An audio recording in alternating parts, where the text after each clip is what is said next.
I saw a documentary on that stuff. It's a birth dance. That's a birth dance. How does that work? Women use it when giving birth. In some parts of the world, they still do it. The woman in labor enters a tent, and the women of her tribe surround her and dance using their torsos and their pelvises, and they encourage the birthing woman to dance with them so as to make the birth less painful. And after the baby is born, they all dance in celebration. Wow, that's something. Something my mom would definitely not have gone for. But it's a really primal dance. They think that women have usually done it mainly for other women as some kind of fertility ritual. It's kind of cool. It's a beautiful thing. I like the idea of dance as being a common function of life, something that everyone participates in. I know you do. Say, that reminds me of this story of an old man who was watching young people dancing. You know what he said? He said, and I quote, "How beautiful. They're shaking off their genitals, become angels." But now that I think about it, one question about that. When the women are being all spiritual and they're dancing for their gods and themselves and stuff, we're all the men. I mean, are we at food gathering? Are we just not invited? I mean, overall, y'all just don't need us? You know, men are lucky we don't bite their heads off after mating. Certain insects do that, you know, spiders and stuff. We at least let you live. I mean, what are you complaining about? Shit. I declare at this point you are officially kidding. But you keep bringing that up. I mean, is there something to that?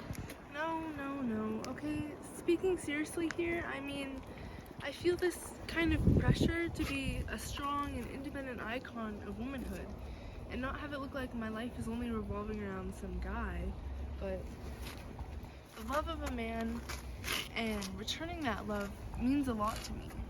I always make fun of it and stuff, but isn't everything we're doing in life a way to be loved a little more or something? My honest opinion? Sometimes I have this dream that I would be a great father, a good husband, a good boyfriend. And sometimes that dream feels really close, like within my grasp. And then other times it just feels like silly or scary.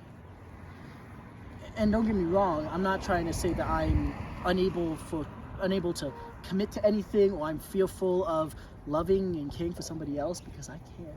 I believe anybody can. It's just that if I was truly honest with myself,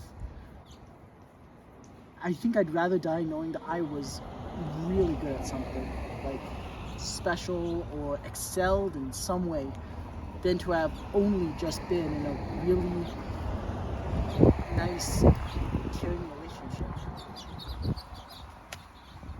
You know, I had worked for this older man, and once he told me how he had spent all his life thinking about his career and his work, and how he was 52, and it suddenly struck him that he had never given anything of himself. His life was for nothing and no one. I mean, he was almost crying saying this. I really believe if there's any kind of God, he wouldn't be in any of us. Not you, not me, just this space in between. If there's some magic in this world, it must be in the attempt of understanding someone else or sharing something, even if it's almost impossible to succeed. But who cares? The answer must be in the attempt.